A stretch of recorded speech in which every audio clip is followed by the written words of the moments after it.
చెప్పి ఆశపడతా ఉన్నాను. తూర్పు దేశపు జ్ఞానులు నక్షత్రాన్ని చూసి, మత్తయి సువార్త తీయండి. తూర్పు దేశపు జ్ఞానులు నక్షత్రాన్ని చూసి బయలుదేరి వచ్చారు. నక్షత్రాన్ని చూసి బయలుదేరి వచ్చారు. ఆ నక్షత్రం వాళ్ళకి దారి చూపుతూ నడుపుతూ వస్తూ ఉంది. ఆ నక్షత్రం అనేది యాకోబులో నుండి ఉదయించును. స్తోత్రం, హల్లెలూయా. చూడండి, ఇక్కడ మత్తయి సువార్త 2వ అధ్యాయము 1 నుండి మరి 14, 15, 16, 17, 18 దా చదువుతాం. చూడండి, ఇక్కడ హేరోదు రాజైన హేరోదు దినముల యందు యోదాయ దేశపు బెత్లెహేములో యేసు పుట్టిన పిమ్మట ఇదిగో తూర్పు దేశపు జ్ఞానులు యెరూషలేమునకు వచ్చి, యూదుల రాజుగా పుట్టినవాడు ఎక్కడున్నాడు? తూర్పు దిక్కున మేము ఆయన నక్షత్రమును చూసి ఆయనను పూజింపవచ్చితిమని చెప్పారు. స్తోత్రం, హల్లెలూయా. అంటే ఈ నక్షత్రం రాత్రి బిఏ గారి గృహంలో చెప్పాను, వెలుగుగా ప్రకాశించింది.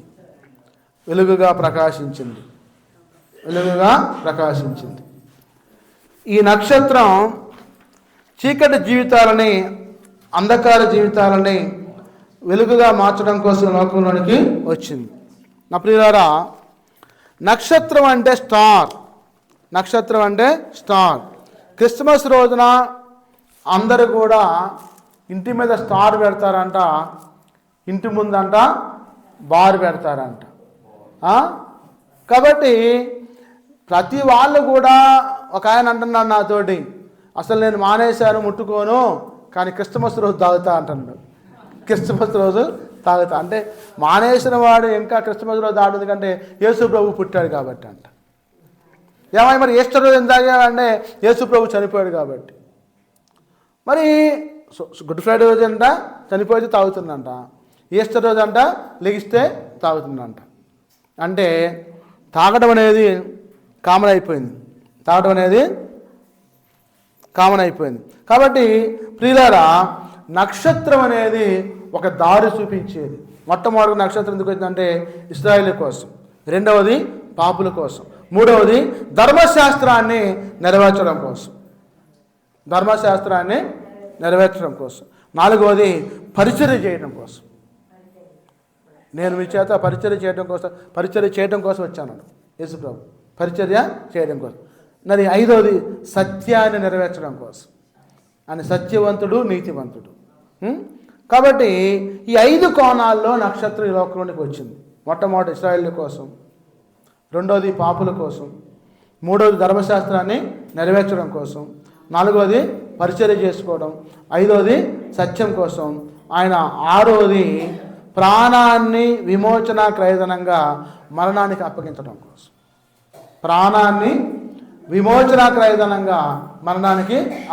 కోసం. మరి ఏడవది పరలోక రాజ్యాన్ని స్థాపించడం కోసం. స్తోత్రం, హల్లెలూయా. పరలోక రాజ్యాన్ని స్థాపించడం కోసం నక్షత్రం ఈ యొక్క లోకంలోనికి వచ్చింది. అంటే ప్రతి ఇంటిలో కూడా ఒక చెట్టుకి ఆకులు ఉన్నాయి కానీ ఫలాలు లేవు. ఏ చెట్టు అది? అందరపు చెట్టు. వెరీ గుడ్, అందరపు చెట్టు. ఆ అందరపు చెట్టు నిండా పెద్ద పెద్ద ఆకులు ఉన్నాయి, చూస్తే ఏమి లేవంట? కాయలు లేవు, ఫలాలు లేవు. నువ్వు ఫలాలు లేని చెట్టుగా ఉన్నావా, ఫలించే చెట్టుగా ఉన్నావా? ఆలోచించు. యేసు ప్రభు వారు నీతో మాట్లాడుతూ ఉన్నాడు. నువ్వు ఏ స్థితిలో ఉన్నావు, ఏ పరిస్థితిలో ఉన్నావు? యేసు వైపు చూసి రక్షణ పొంది, మారు మనసు పొంది, పాపక్షమాపణ పొంది రక్షింపబడే బిడ్డగా ఉన్నావా? ఫలించే బిడ్డగా ఉన్నావా? ఫలించని బిడ్డగా ఉన్నావా? స్తోత్రం, హల్లెలూయా. అయ్యా, మా అమ్మాయి ఫలాలు లేవు అయ్యా, కాస్త ఫలాలు రావడం కోసం ప్రార్థన చేయయ్యా అని వస్తూ ఉంటారు. అంటే ఏంటి అర్థం? పిల్లలు లేరయ్యా, పిల్లల పుట్టడం కోసం ప్రార్థన చేయండి. అమ్మ, ఆడ కావాలా, మగ కావాలా, ఏం కావాలంటే ఏదో ఒకటి అయ్యా, ఏదో ఒకటి మధ్యలో వచ్చుద్ది, జాగ్రత్త. మధ్యలో వద్దు మనకి. అయితే ఆడన్న కావాలి, మగన్న కావాలి, మధ్యలో వద్దు. కాబట్టి నువ్వు కోరుకునే కోరిక స్పష్టంగా యథార్థంగా, సత్యంగా, నీతిగా ఉండాలి. నువ్వు చేసే ప్రార్థన దేవుని సన్నిధికి సాయంకాల నైవేద్యం వలె చార్చబడాలి. ప్రియులారా, ఆ నైవేద్యం నీకు కావాలంటే దేవుడు నీతో మాట్లాడుతున్నాడు. నక్షత్రాన్ని చూసి తూర్పు దేశపు జ్ఞానులు బయలుదేరారు.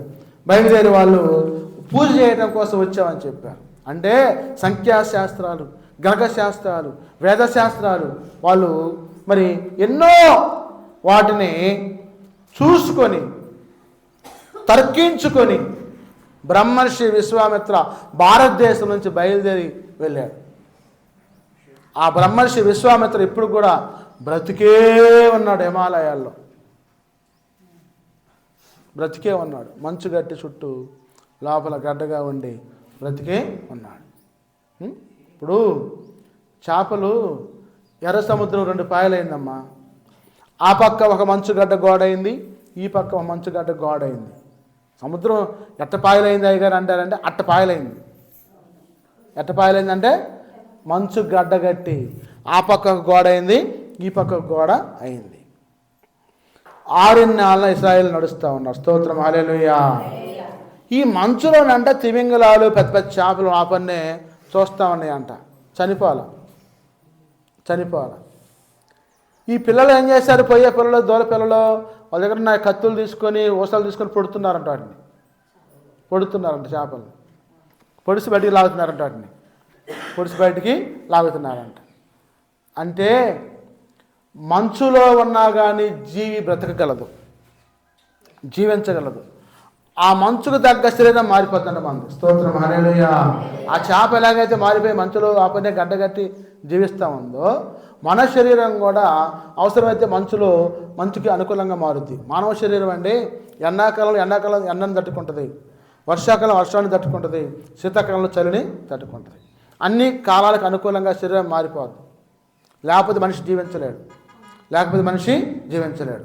కాబట్టి ప్రియులార వాక్యం మాట్లాడుతూ ఉంది. యేసు ప్రభు వారు నక్షత్రంగా ఈ లోకంలోకి ఎందుకు వచ్చారంటే ఒక 7 కోణాలు చెప్పా. మొట్టమొదటి కోణం ఏంటంటే ఇశ్రాయేలు కోసం, రెండవ కోణం ఏంటంటే పాపుల్ని రక్షించడం కోసం, మూడవ కోణం ఏంటంటే ధర్మశాస్త్రాన్ని నెరవేర్చడం కోసం, నాలుగవ కోణం ఏంటంటే పరిచర్య చేయడం కోసం, ఐదవ కోణం సత్యాన్ని నెరవేర్చడం కోసం, ఆరోది ప్రాణాన్ని అర్పించడం కోసం, ఏడవది పరలోక రాజ్యాన్ని స్థాపించడం కోసం. స్తోత్రం, హల్లెలూయా. అందుకోసం యేసు ప్రభు వారు ఈ లోకంలో జన్మించాడు. స్తోత్రం, హల్లెలూయా. ప్రియులారా చూడండి, వాక్యం మాట్లాడుతూ ఉంది. గలతీ పత్రిక 3వ అధ్యాయము 27వ వచనం తీయండి. గలతీ 3:27, 3వ అధ్యాయము 27వ వచనం.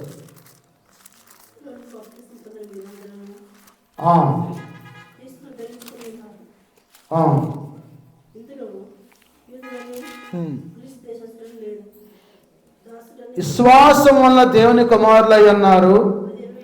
3:27 అండి. నేను చెప్పమన్నది, క్రీస్తులోనికి బాప్తిస్మము పొందిన మీరందరూ క్రీస్తును ధరించుకొని ఉన్నారు. ఇందులో యూదు దేశస్తులని గ్రీసు దేశస్తులని లేదు, దాసులని స్వతంత్రులని లేడు, పురుషుడని స్త్రీ అని లేదు. యేసు క్రీస్తునందు మీరు అందరూ ఏకముగా ఉన్నారు. మీరు క్రీస్తు సంబంధులైతే ఆ పక్షమందు అబ్రహాం యొక్క సంతానము నుండి వాగ్దానం ప్రకారం వారసులైన. స్తోత్రం, హల్లెలూయా. ఇందులో స్త్రీ లేదు, పురుషుడు లేదు, ఏ భేదము లేదు. దేవుడు మాట్లాడుతున్నాడు. విశ్వాసం వల్ల దేవునికి మీరేమని అంట?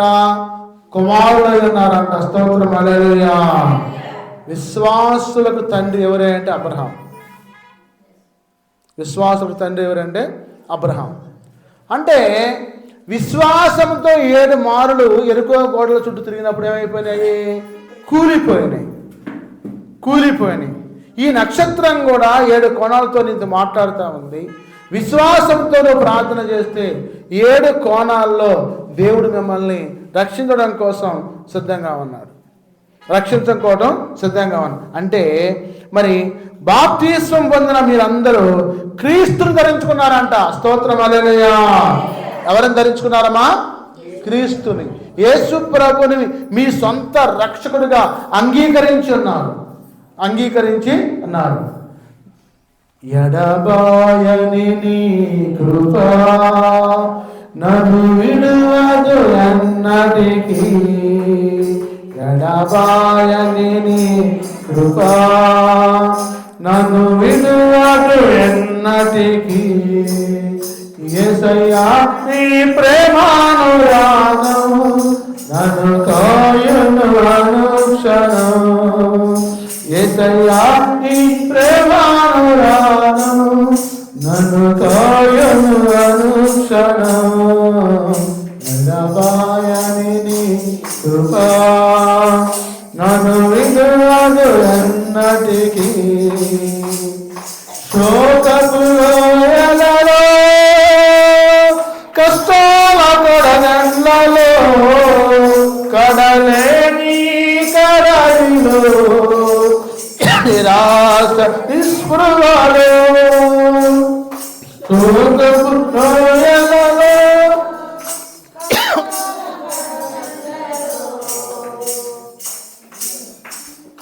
కడలేని కడలిలో నిరాశ నిస్పృహలో, అర్థమే కాని ఈ జీవితం ఇక వ్యర్థమని నేననుకొనగా, అర్థమే కాని ఈ జీవితం ఇక వ్యర్థమని నేననుకొనగా, కృపా కనికరముగల దేవ నా కష్టాల కడలిని దాటించితివి, గలదేవ నా కష్టాల కడలిని దాటించితివి. ఎడబాయని నీ కృపా నన్ను విడువదు ఎన్నటికీ, ఎడబాయని నీ కృపా నన్ను విడువదు ఎన్నటికీ. హల్లెలూయా. అంటే క్రీస్తునందు పురుషుడు కానీ స్త్రీ కానీ దాసుడు కానీ స్వతంత్రుడు కానీ లేదు, అందరూ సమానం. పరలోక రాజ్యంలో స్త్రీ లేడు, పురుషుడు లేడు. యేసుక్రీస్తునందు మీరందరూ విశ్వాసం ద్వారా కుమారులై ఉన్నారు, కుమార్తెలై ఉన్నారు, బాప్తిసం పొందారు. కాబట్టి ఆయన వాగ్దాన భూమిలో చేర్చబడడం కోసం వారసత్వాన్ని సంపాదించారు. ప్రభు మాట్లాడుతున్నాడు. తీతు పత్రిక 3వ అధ్యాయం 5వ వచనం తీయండి. తీతు 3:5.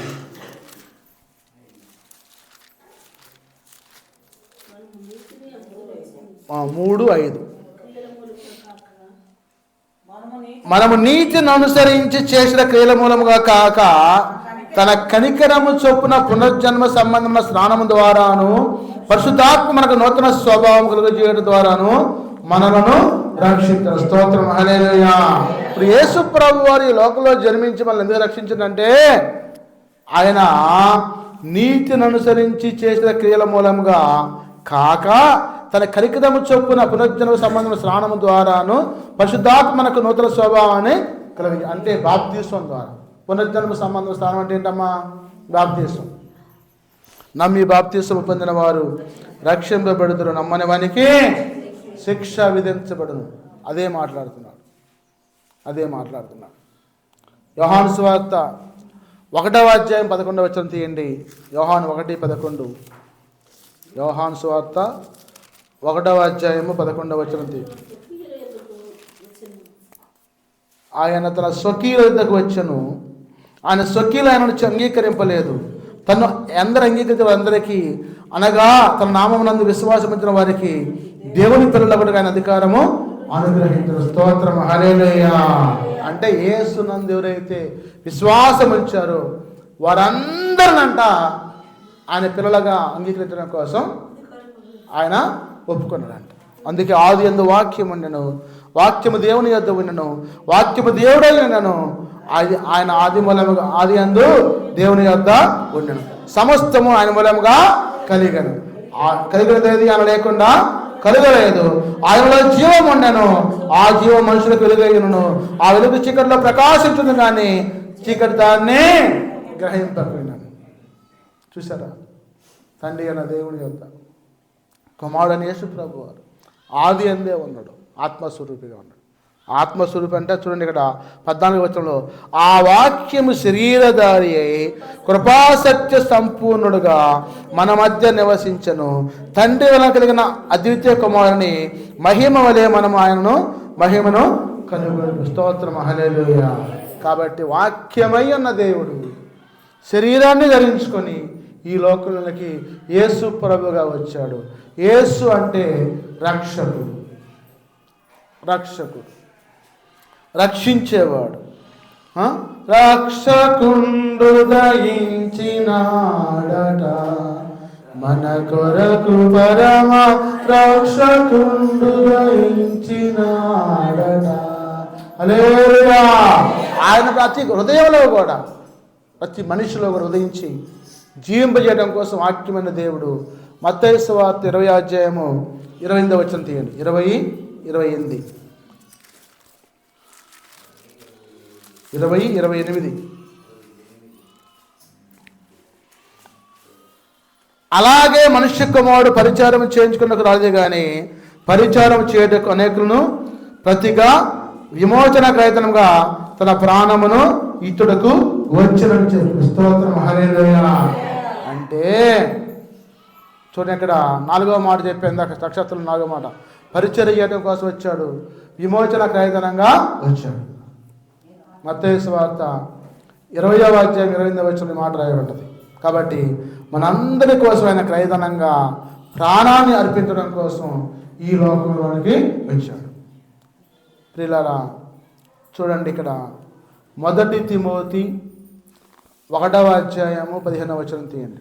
1 తిమోతి 1వ అధ్యాయము 15వ వచనం తీయండి. 1:15. 1 తిమోతి 1. పాపులను రక్షించుటకు యేసుక్రీస్తు లోకములోనికి వచ్చాడు. స్తోత్రం, హల్లెలూయా. యేసు ప్రభు ఎందుకు వచ్చాడు? 2వ మాట, పాపుల్ని రక్షించడం కోసం ఈ లోకంలోనికి ఆయన వచ్చాడు. ఎందుకు వచ్చాడంటే పాపుల్ని రక్షించడం కోసం, వాక్యాన్ని నమ్మదగినది పూర్ణాంగములకు ఏకమైనదిగా ఉండదని మార్చడం కోసం వచ్చాడు. వాక్యమయ్యన్న యేసు ప్రభు పాపులను రక్షించడం కోసం ఈ లోకంలోనికి వచ్చాడు. 1 పేతురు 1వ అధ్యాయము 18వ వచనం తీయండి. 1 పేతురు 1:18 నేను చదువుతున్నాను. పితృపారంపర్యమైన మీ వ్యర్థ ప్రవర్తన విడిచిపెట్టినట్లుగా వెండి బంగారముల వంటి క్షయవస్తువుల చేత మీరు విమోచింపబడలేదు, కానీ అమూల్యమైన రక్తము చేత, అనగా నిర్దోషమును నిష్కలంకునకు గొర్రె పిల్ల వంటి క్రీస్తు రక్తము చేత విమోచింపబడుతురని మీరు ఎరుగుదురు కదా. స్తోత్రం, హల్లెలూయా. ఆయన జగత్తు పునాది వేయబడక మునిపే నియమింపబడిన కానీ తన్ను మృతులలో నుండి లేపి తనకు మహిమనిచ్చు దేవుని ఎడల తన ద్వారా విశ్వాసులైన మీ నిమిత్తము కడవరి కాలం యందు ఆయన ప్రత్యక్షపరచబడిన. స్తోత్రం, హల్లెలూయా. జగత్తు పునాది వేయబడక ముందే ఈ లోకంలో ఆయన మరి సంకల్పం నెరవేర్చడం కోసం, వాగ్దానం నెరవేర్చడం కోసం, ధర్మశాస్త్రం నెరవేర్చడం కోసం ఆయన సంకల్పమయ్యాం. నా ప్రియులారా, పితృపారంపర్యమైన మీ వ్యర్థ ప్రవర్తన విడిచిపెట్టి వెండి బంగారం వంటి క్షయమైన వస్తువులు విడిచిపెట్టి అక్షయముకు యేసుని ధరించుకోండి. స్తోత్రం, హల్లెలూయా. నిత్య జీవాన్ని ధరించుకోండి. అదే వాక్యం మాట్లాడతాం. యెహోషువ గ్రంథము 1వ అధ్యాయము 17వ వచనం తీయండి. యెహోషువ 1:17.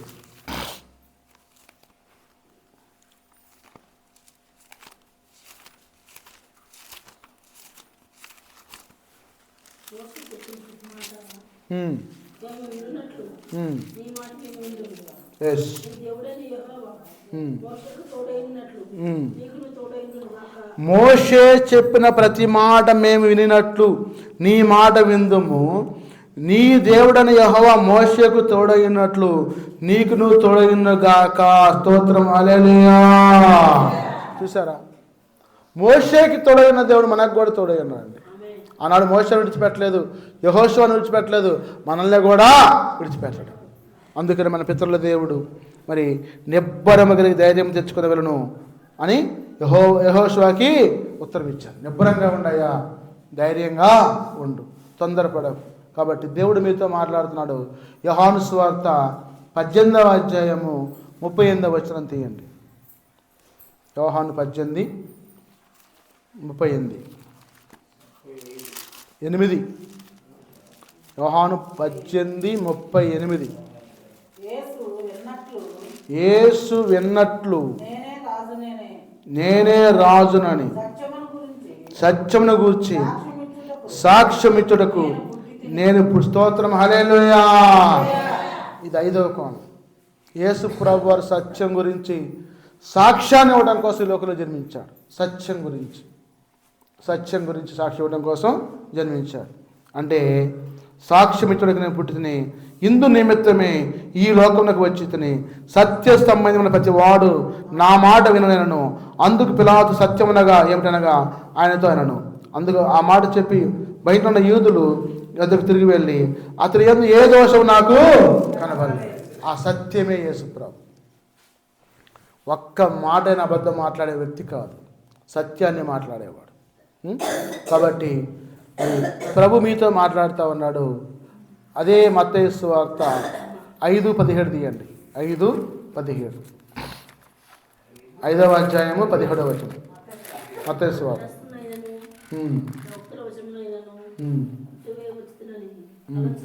ధర్మశాస్త్రమైనను ప్రవక్తల వచనములను కొట్టివేయవచ్చునని తలంచవద్దు, నెరవేర్చుటకే కానీ కొట్టివేయటకు నేను స్తోత్రం హల్లెలూయా. యేసు ప్రభు వారి ధర్మశాస్త్రాన్ని నెరవేర్చడం కోసం వచ్చాడు. ఎందుకు వచ్చాడు? ధర్మశాస్త్రాన్ని నెరవేర్చడం కోసం, కొట్టివేయడం కోసం రాలే. 7 కొనలో ఈ మాట మూడవ మాట. ప్రియులారా, మరి ధర్మశాస్త్రం రోమాపత్రిక 8:2 తీయండి. రోమా 8:2. రోమాపత్రిక 8వ అధ్యాయం 2వ వచనం తీయండి. 8:2. క్రీస్తు యేసునందు జీవమునిచ్చు ఆత్మ యొక్క నియమము పాప మరణం నియమం నుండి నన్ను విడిపించును. ఎట్లనగా ధర్మశాస్త్రం దేనిని చేయజాలకపోయాను, దానిని దేవుడు చేసును. శరీరమును అనుసరింపక ఆత్మను అనుసరించే నడుచు మన ఎంత ధర్మశాస్త్ర సంబంధమైన నీతి విధి నెరవేర్చబడవలని పాప పరిహార నిమిత్తము దేవుడు తన సొంత కుమారుని పాప శరీరాకారంతో పంపి ఆయన శరీరమందు పాపనొక శిక్ష విధించను. శరీరానుసారులు శరీర విషయంలో మీద మనసును ఉంచుదురు, ఆత్మానుసారులు ఆత్మ విషయంలో మనసును ఉంచుదురు. శరీరానుసారమైన మనస్సు మరణము, ఆత్మానుసారమైన మనస్సు జీవము సమాధానమై ఎన్న స్తోత్రం హల్లెలూయా. శరీర దారి అయిన మనసు అంట మరణంగా అప్పగించబడుతుందంట, ఆత్మానుసారమైన మనసు అంట జీవానికి చేర్చుద్దంట. కాబట్టి ఆత్మానుసారంగా మనం జన్మించి వద్దెళ్ళాలి కానీ శరీరానుసారంగా వద్దెళ్ళకూడదండి. కాబట్టి ఆయన మాట్లాడుతూ ఉన్నాడు వాక్యం ద్వారా, శరీర సంబంధమైన క్రియలకి లోనవ్వబాకండి, ఆత్మ సంబంధమైన క్రియలకు లోనవ్వమని చెప్పి చెబుతా ఉన్నాడు. కాబట్టి ఈ మాటల్లో దేవుని యొక్క వాక్యం హెబ్రీ పత్రిక 10వ అధ్యాయము 3వ వచనం తీయండి. హెబ్రీ 10:3. అయితే ఆ బలులర్పించుట చేత ఏటేట పాపములు జ్ఞాపకములకు వచ్చున్నవి, ఏలైనగా ఎడ్ల యొక్కయు మేకల యొక్కయు రక్తము పాపములు తీసివేయట అసాధ్యము. కాబట్టి ఆయన ఈ లోకమందు ప్రవేశించినప్పుడు ఇలాగ చెబుతున్నాడు, బలియు అర్పణయు నీవు కోరలేదు కానీ నాకు శరీరం అమర్చితివి, పూర్ణ హోమములను పాప పరిహార్థ బలు నీకు ఇష్టమైనవి కావు. అప్పుడు నేను గ్రంథము చోటులో నన్ను గూర్చి వ్రాయబడిన ప్రకారము దేవా నీ చిత్తం నెరవేర్చకు ఇదిగో నేను వచ్చి ఉన్నానంటే స్తోత్రం హల్లెలూయా. యేసు ప్రభు వారు గ్రంథపు చుట్టలో చుట్టబడ్డ వ్యక్తి. ఆయన పాప పరిహార బలియార్థిగా వచ్చాడు. పాపాన్ని పరిహరించడం కోసం, విమోచన ప్రయోజనంగా శరీరాన్ని అర్పించుకోవడం కోసం ఈ లోకంలోనికి వచ్చాడు. బలిపశువుగా వచ్చాడు, బలిపశువు. కాబట్టి సామెతల గ్రంథము 9వ అధ్యాయము 1వ వచనం తేలి. సామెతలు 9:1 ఇక్కడ రాయబడ్డది, చదవండి. కొంచెం మర్చిపెట్టినట్టున్నారు అన్నమాట. సామెతలు 9:1. జ్ఞానము నివాసము కట్టుకొని దానికి 7 స్తంభములు చెక్కుకొని స్తోత్రం హల్లెలూయా. అంటే ఆ జ్ఞానమైన యేసు ప్రభు వారు నక్షత్రంగా 7 స్తంభాలు చెక్కుకొని వచ్చి, అది 7 కొనాలంటే జ్ఞానము నివాసం కట్టుకొని దానికి 7 స్తంభాలు చెక్కున్నది. చూశారు ఇక్కడ 11వ వచనం, అక్కడే 9:11, నా వలన నీకు దీర్ఘాయువు కలుగును, నీవు జీవించు సంవత్సరములు అధికములు. స్తోత్రం హల్లెలూయా. యేసు ప్రభు వల్ల నీకు దీర్ఘాయుష్ వచ్చుద్దంట, జీవించే సంవత్సరాలంట అధికమవుతాయి అంట. ప్రియులారా, మరి నక్షత్రానికి ఉన్న కోణాలు 7 కోణాలు చెప్పాను. సంఖ్యాకాండంలో 24:17 యాకోబు నుంచి నక్షత్రము ఉదయించును. యెషయా గ్రంథం 9:6 ఏలైనగా మనకు శిశువు పుట్టును, కుమారుడు అనుగ్రహించబడును, ఆయన భుజం మీద రాజ్యభారమును, ఆశ్చర్యకరుడు, ఆలోచనకర్త, నిత్యుడగు తండ్రి, సమాధానకర్తగా అధిపతి అని పేరు పెట్టబడు. స్తోత్రం హల్లెలూయా. కాబట్టి ప్రకటన గ్రంథంలో 7 ఆత్మల గురించి చెప్పుకున్నాం, 7 సంఘాల గురించి చెప్పుకున్నాం. ఇప్పుడు 7 సంఘాలతో పాటు నక్షత్ర కొల గురించి చెప్పుకున్నాం. కాబట్టి లూకాసు వార్త 19:10 చూడండి. లూకాసు వార్త 19వ అధ్యాయం 10వ వచనం కూడా తీయండి. లూకాసు వార్త 19:10. 19వ అధ్యాయం 10. నశించిన దానిని వెతక రక్షించడం కోసం మనుష్య కుమారుడు లోకంలోనికి వచ్చాడు. ఏమి నశించింది అంటే నీతి, సత్యం. నీతి నశించింది, సత్యం నశించింది. దాన్ని వెతకి రక్షించడం కోసం మనుష్య కుమారుడికి లోకంలోకి యేసు ప్రభువు వారు జన్మించాడు. కాబట్టి మత్తయి సువార్త 10వ అధ్యాయం కూడా తీయండి. మత్తయి 10 ముగించుకుందాం ఒక మాట చదువుకొని. మత్తయి సువార్త 10వ అధ్యాయం తీయండి. 5, 6, 7, 8, 9 వచనం. 6, 7, 8, 9. యేసు ఆ 12 మందిని పంపుచు వారిని చూసి వారికి ఆజ్ఞాపించినది ఏమనగా, మీరు అన్యజనుల దానిలోనికి వెళ్ళకుడి, సమరయలో ఏ పట్టణంలో ప్రవేశింపడు కానీ ఇశ్రాయేలు వంశంలో నశించిన గొర్రెల యొద్దకే వెళ్ళుడు. స్తోత్రం హల్లెలూయా. నశించిన వారి కోసం వెళ్ళండి, అన్యుల కోసం వెళ్ళండి. ఏమని మాట్లాడాలి? పరలోక రాజ్యం సమీపించింది అని ప్రకటించుతూ రోగులు స్వస్థపరచండి, చనిపోయిన వారు లేపండి, కుష్ఠరోగులు శుద్ధులుగా చేయండి, దయ్యములు వెలగొట్టండి, ఉచితంగా పొందుతురి ఉచితంగానే ఇయ్యుడు. స్తోత్రం హల్లెలూయా.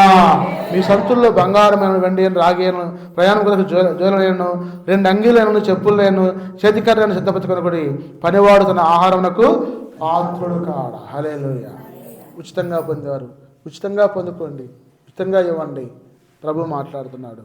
కాబట్టి లూకా తన ప్రజల కోసం యెషయా ప్రవక్త 61వ అధ్యాయంలో అభిషేకం గురించి చెప్పాడు. యేసు ప్రభు యొక్క అభిషేకం గురించి చెప్పాడు. ఏంటి అభిషేకం అంటే? ఆయన అభిషేకం అంట ఈ లోకంలో ఎంత ఘనమైన అభిషేకం అంటే ఒకసారి చదువుకొని ముగించుకుందాం. మరి చూడండి, ఇక్కడ ప్రభువు యెహోవా ఆత్మ నా మీదకి వచ్చి ఉన్నది, దీనులకు సువర్తమానం ప్రకటించడానికి యెహోవా నన్ను అభిషేకించును, నగిన హృదయం వారిని దృఢపరచుటకును, చెరలో ఉన్న వారిని విడుదలకును, బంధింపబడిన వారిని విముక్తి ప్రకటించటకును, యెహోవా యథావత్రం మన దేవుని దినము ప్రకటించటకును, దుఃఖాక్రాంతులైన వారిని ఓదార్చుటకును, సీయోనులో దుఃఖించే వారికి ఉల్లాసవస్త్రం ధరింపజేయుటకును, బూడిద ప్రతిగా పూదండను, దుఃఖం ప్రతిగా ఆనందమును, బాధపడుతున్న ఆత్మ ప్రతిగా స్తుతి వస్త్రమును వారికి ఇచ్చుటకును ఆయన నన్ను పంపి ఉన్నాడు. యెహోవా తన్ను మహింపరచుకున్నట్లు నీతి అను మస్తకి వృక్షములను యెహోవా నాటిన చెట్లని వారికి పేరు పెట్టబడు. స్తోత్రం హల్లెలూయా. అంటే దేవుడు అంట దీనులకు సువర్తమానము వాక్యం చెప్పడం కోసం యెహోవా దేవుడు అంట అభిషేకించినంట. మీ అందరూ కూడా కుటుంబం అభిషేకించబడాలి, దీవించబడాలి, వర్ధిల్లబడాలి. యేసు యొక్క సువర్తమానాన్ని నక్షత్రాన్ని 7 కోణాల్లో మనం విన్నాం. 1 ఇశ్రాయేలు కోసం, 2 పాపుల కోసం, 3 ధర్మశాస్త్రాన్ని నెరవేర్చడం కోసం, 4 పరిచర్య చేయడం కోసం, 5 సత్యాన్ని అనుసరించడం కోసం, 6 విమోచన ప్రయోజనంగా మన ప్రాణాన్ని అర్పించడం కోసం, 7 పరలోక రాజ్యంలో ప్రవేశించడం కోసం.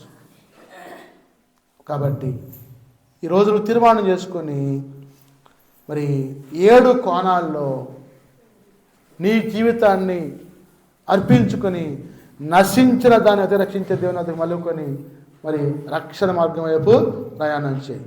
ప్రార్థన చేసుకున్నాం. పరిశుద్ధాత్మడ యేసు నాయన స్తోత్రం తండ్రి. నాయన 7 కోణాల్లో మీరు మాట్లాడి ఉన్నారు తండ్రి. ఇశ్రాయేళ్ల కోసం, పాపుల కోసం ప్రభా, ధర్మశాస్త్రం నెరవేర్చడం కోసం నాయన, పరిచర్య చేయడం కోసం తండ్రి, సత్యాన్ని నెరవేర్చడం కోసం ప్రభా, విమోచన కేంద్రంగా ప్రాణాన్ని అర్పించడం కోసం నాయన, పరలోక రాజ్యంలో చేర్చడం కోసం తండ్రి. మేమందరం ప్రభా సిద్ధపడగలిగి అయా నీ రాజ్యంలో ప్రవేశించే భాగ్యం మాకు సహాయం ఇచ్చేయమని యేసయ్య నామములో ప్రార్థిస్తూ వేడుకుంటున్నాము తండ్రి. ఆమేన్. హల్లెలూయా, హల్లెలూయా.